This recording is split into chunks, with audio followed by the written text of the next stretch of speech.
आज का हमारा टॉपिक है फ्री रेडिकल। ये इंटरमीडिएट में बहुत ही ज़्यादा इम्पोर्टेंट है। मैंने आपको कार्बो एनायन, कार्बो कैटायन, फ्री रेडिकल, तो आज का हमारा टॉपिक है फ्री रेडिकल। तो फ्री रेडिकल कब बनते हैं, इनका हाइब्रिडाइजेशन क्या होता है, और यदि हमें एग्ज़ाम में डेफिनेशन लिखनी है तो हम किस प्रकार लिखेंगे और हम एग्जाम्पल किस प्रकार देंगे, ये सारी बातें आज मैं आपको बताऊंगा। ये एग्ज़ाम के हिसाब से भी, और अगर आप कोई एंट्रेंस एग्ज़ाम देते हैं या कोई कंपटीशन एग्ज़ाम दे केमिस्ट्री से रिलेटेड, तो भी ये काफ़ी इम्पोर्टेंट है। तो देखते हैं कि इसकी हमें डेफिनेशन किस प्रकार लिखनी है। तो यदि किसी एटम पर या एटम के ग्रुप पर एक इलेक्ट्रॉन फ्री स्टेट में होता है तो हम उसको फ्री रेडिकल बोलते हैं। ये होमोलाइटिक फिशन के द्वारा बनता है। इसका अब हम एग्जाम्पल भी देखेंगे और इंग्लिश और हिंदी में एक बार डेफिनेशन भी देखेंगे। तो ऊपर लिख दिया है मैंने, दीज आर स्पीसीज, मतलब बे जाति, विच आर एटम और ग्रुप ऑफ एटम, या तो कोई परमाणु, जिनमें कोई परमाणु या परमाणु का समूह, कंटेनिंग अनपेयर्ड इलेक्ट्रॉन, क्या रखते हैं, अनपेयर्ड इलेक्ट्रॉन रखते हैं, आर कोल्ड फ्री रेडिकल, वो क्या कहलाएंगे, फ्री रेडिकल कहलाएंगे। तो they are form by the homolytic fission, और ये होमोलाइटिक फिशन के द्वारा बनते हैं। इसी प्रकार मैंने हिंदी में लिखा है कि बे एटम या एटम के ग्रुप जिनमें एक इलेक्ट्रॉन फ्री स्टेट में होता है या अनपेयर्ड इलेक्ट्रॉन होता है, फ्री रेडिकल बोले जाएंगे या फ्री रेडिकल कहलाते हैं। अब एग्जाम्पल देखते हैं कि होमोलाइटिक फिशन क्या होता है।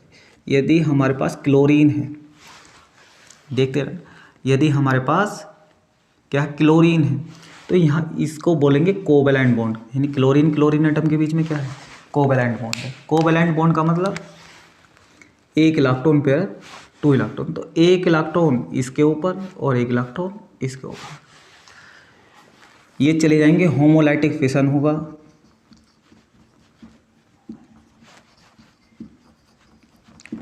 और हमारे फ्री रेडिकल बन जाएंगे। इसको बोलेंगे chlorine free radical.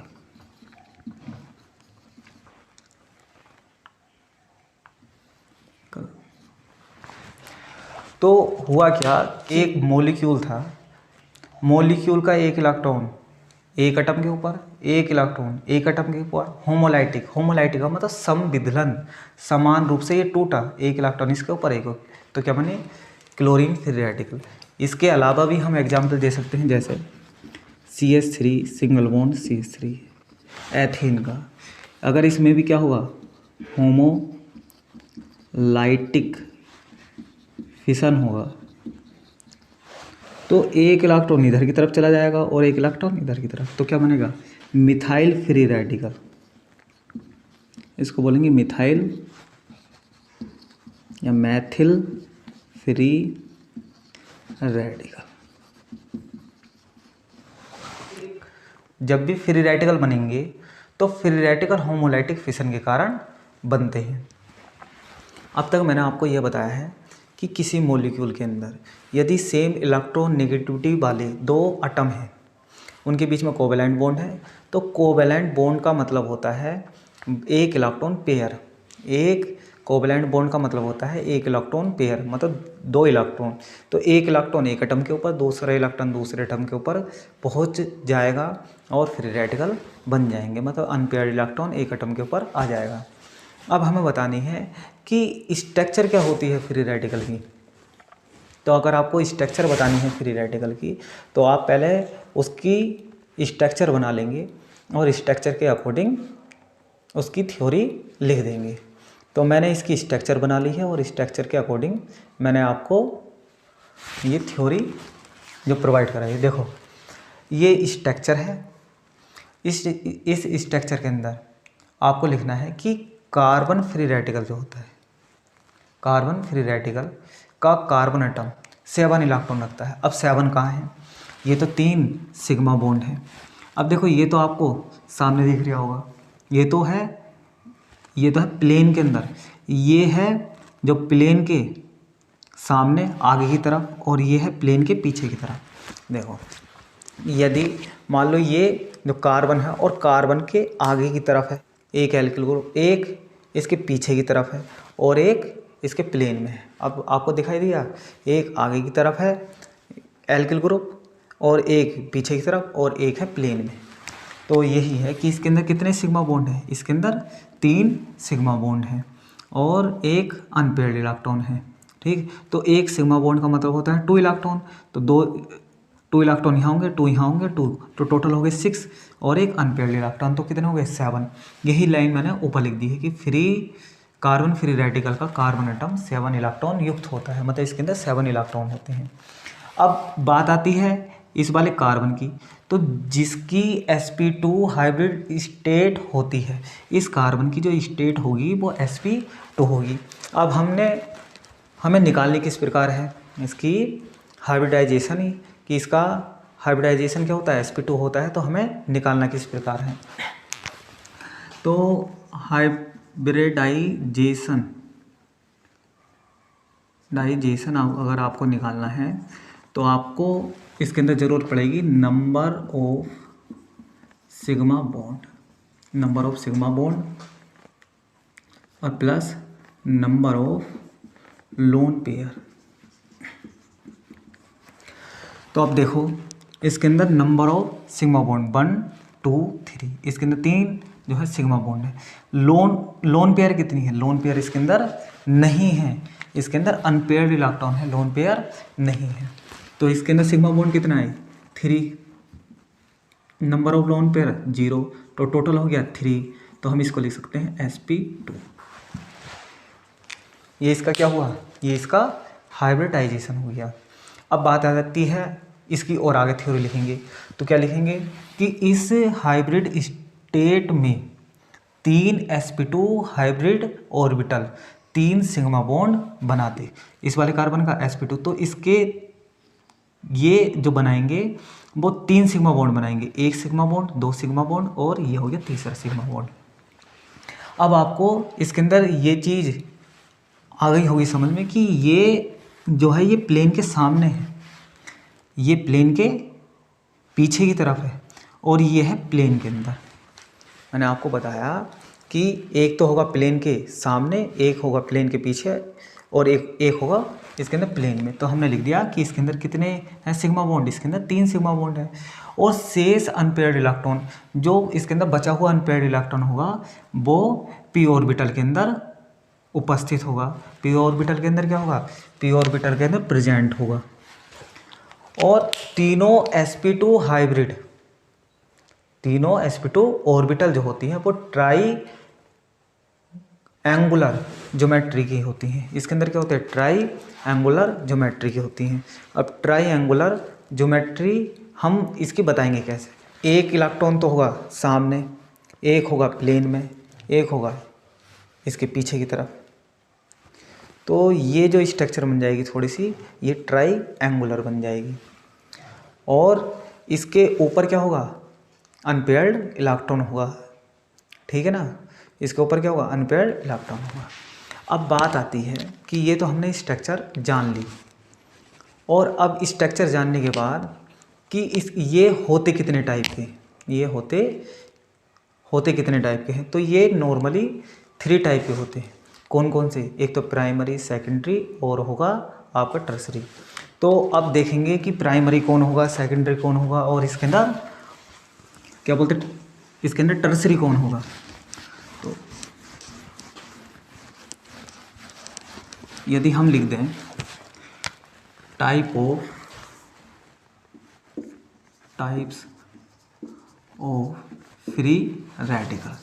Of free radical, तो यदि लिखा हुआ है CH3 सिंगल बॉन्ड CH2 और इसके ऊपर फ्री रेडिकल, जिस कार्बन के ऊपर फ्री रेडिकल अगर वो डायरेक्ट एक के साथ अटैच है, डायरेक्ट एक कार्बन के साथ अटैच है, तो हम उसको बोलेंगे प्राइमरी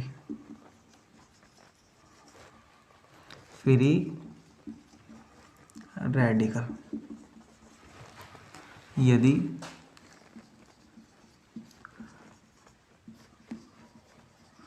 जिस कार्बन के ऊपर फ्री रेडिकल है वो 2 के साथ अटैच है तो हम उसको बोलेंगे सेकेंडरी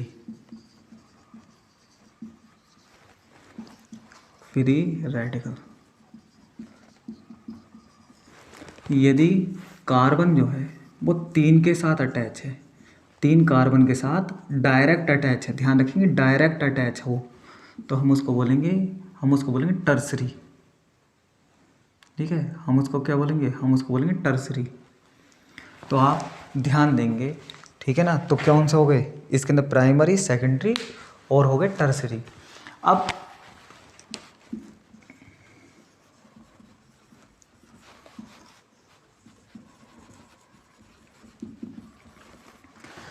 ध्यान से देखेंगे, अब अगर मैंने लिख दिया CH3 इसके ऊपर फ्री रेडिकल, तो ये भी प्राइमरी ही कहलाएगा, ये प्राइमरी फ्री रेडिकल ही कहलाएगा। अब आप एक चीज़ ध्यान दें कि यहाँ पे आपको ये चीज़ नहीं आई हुई समझ में कि ये डायरेक्ट इसके साथ अटैच है तो किस प्रकार है। तो देखो ये इस प्रकार अटैच है कि यहाँ हाइड्रोजन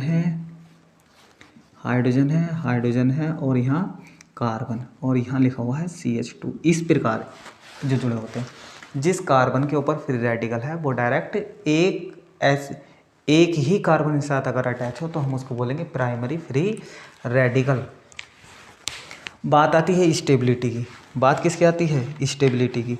तो स्टेबिलिटी के अंदर इसके अंदर जो आपका होगा टर्सरी वो सबसे ज़्यादा स्टेबल, सेकेंडरी उससे कम और प्राइमरी जो होगा वो सबसे कम स्टेबल होगा। देखते हैं,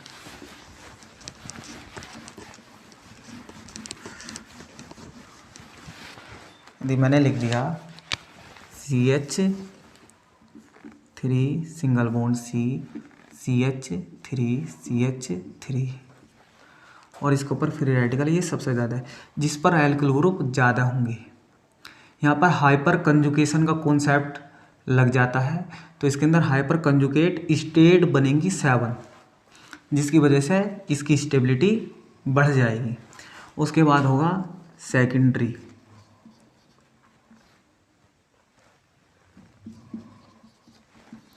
और उसके बाद होगा आपका प्राइमरी। और इसके अंदर प्राइमरी के अंदर भी इसके बाद भी देखें तो आ जाएगा मिथाइल फ्री रेडिकल। इसके अंदर किसी भी प्रकार की कोई हाइपर जो कंजुगेट वाली अति संयुग्मन वाली अवस्था या उसके कारण स्टेबिलिटी नहीं आएगी। तो सबसे ज़्यादा स्टेबल कौन सा हो गया, सबसे ज़्यादा स्टेबल हो गया इसके अंदर टर्सरी जो फ्री रेडिकल, फिर सेकेंडरी और सबसे कम हो गया प्राइमरी। अब बात आती है इसके फॉर्मेशन की। तो इसका फॉर्मेशन हम किस प्रकार करते हैं, तो अब देखेंगे कि इसका फॉर्मेशन होगा किस प्रकार। तो फॉर्मेशन,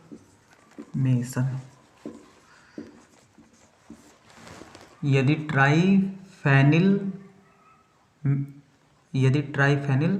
मैथिल क्लोराइड लेंगे तो C6H5 का होल थ्राइस CCl, और इसे हम सिल्वर के साथ सनलाइट की प्रेजेंस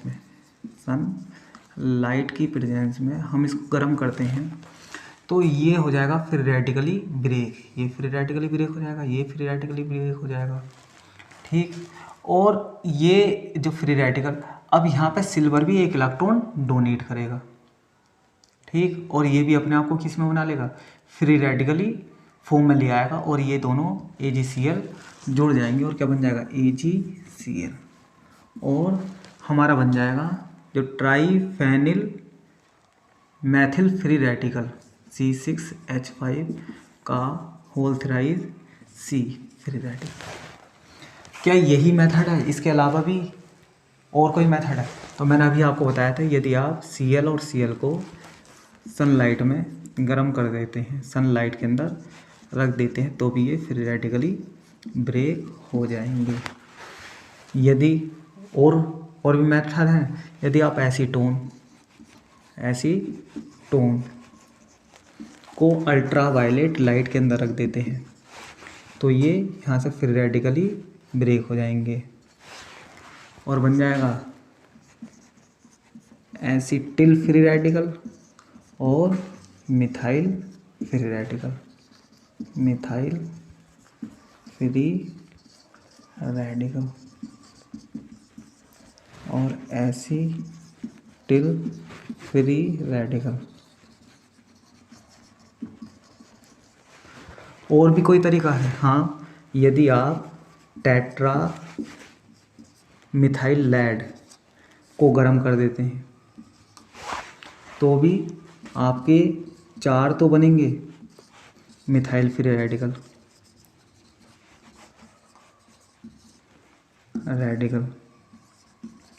और लेड अलग हो जाएगा।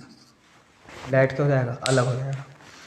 अब इसकी बात आती है रिएक्शन की, कि फ्री रेडिकल यदि कहीं बनते हैं, यदि रिएक्शन इंटरमीडिएट है तो रिएक्शन के बीच में बनेंगे। यदि दो फ्री रेडिकल बन गए तो वो किस प्रकार रिएक्शन करते हैं, तो हम देखेंगे इनकी रिएक्शन।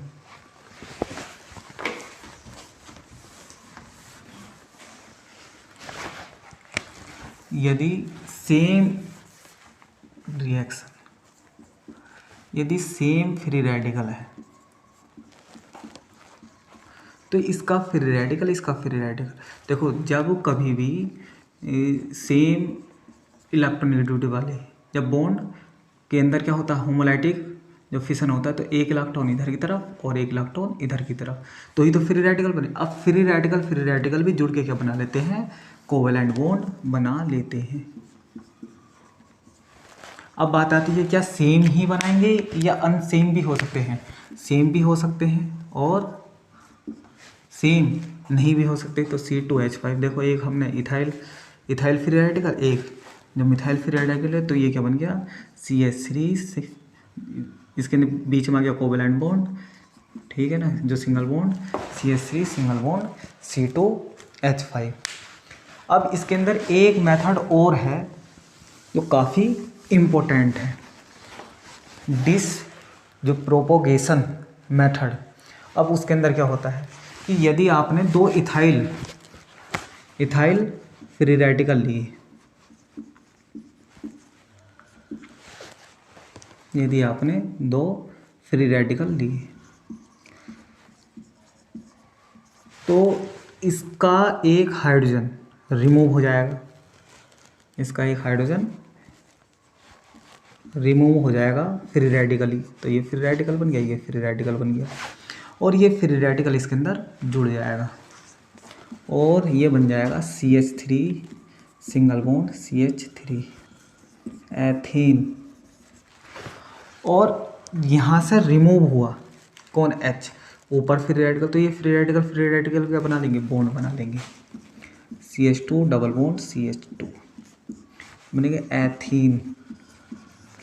अब आपको इसके अंदर एक चीज़ देखनी है कि इस इथाइल फ्री रेडिकल से एक हाइड्रोजन रिमूव होना ऑक्सीडेशन कहलाता है, ठीक है ना, हाइड्रोजन का रिमूव होना ऑक्सीडेशन कहलाता है। और इसके अंदर हाइड्रोजन जुड़ गया तो इसका क्या हुआ, रिडक्शन हुआ। इसका रिडक्शन होता है और इसका ऑक्सीडेशन।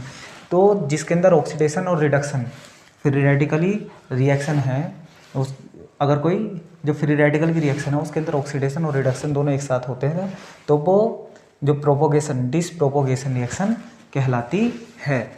आप इस चीज़ का ध्यान रखेंगे और ये रिएक्शन सबसे ज़्यादा इम्पोर्टेंट है। तो आज हमने जाना कि फ्री रेडिकल बनते कब हैं, जब होमोलाइटिक फिशन होता है, जब सेम इलेक्ट्रोनेगेटिविटी हो तो उस समय बॉन्ड के अंदर होमोलाइटिक फिशन होता है और फ्री रेडिकल बनते हैं। स्ट्रक्चर जानी, और हमने ये भी जाना कि फ्री रेडिकल जो होते हैं, फ्री रेडिकल की नेचर किस प्रकार की होती है, तो पैरामैग्नेटिक होती है। इसके अंदर नॉर्मली 7 इलेक्ट्रॉन होते हैं। और हमने स्टेबिलिटी जानी, इसके अंदर जो सबसे ज़्यादा स्टेबल होगा वो होगा टर्सरी, फिर सेकेंडरी, फिर होगा प्राइमरी। फिर इसके अंदर कि अगर हम रिएक्शनों के अंदर इनको दिखाना चाहें कि इनका फॉर्मेशन किस प्रकार हुआ तो भी हम उसको दिखा सकते हैं। और ये आपस में रिएक्शन, अगर दो फ्री रेडिकल होंगे तो वो आपस में किस प्रकार रिएक्शन करते हैं, इस चीज़ को भी हम बता सकते हैं। तो ये काफ़ी इम्पोर्टेंट है। और यदि आप रिएक्शन की मैकेनिज्म की स्टडी करेंगे और रिएक्शन की मैकेनिज्म को समझना आपके लिए काफ़ी आसान हो जाएगा, इसलिए आप फ्री रेडिकल देखें। अब इससे आगे जो कार्बीन्स होती हैं, नाइट्रीन्स होती हैं, अब तक मैंने आपको बताया कि उसके अंदर कार्बोकेटाइन क्या होते हैं, कार्बो एनाइन क्या होते हैं, और आज मैंने आपको बता दिया फ्री रेडिकल क्या होते हैं। इससे आगे मैं आपको कार्बीन, नाइट्रीन्स बताऊंगा। फिर उसके बाद इफ़ेक्ट देखेंगे और इनकी स्टेबिलिटी और भी अच्छे तरीके से जानेंगे कि inductive effect, resonance, hyper conjugation, conjugation ये क्या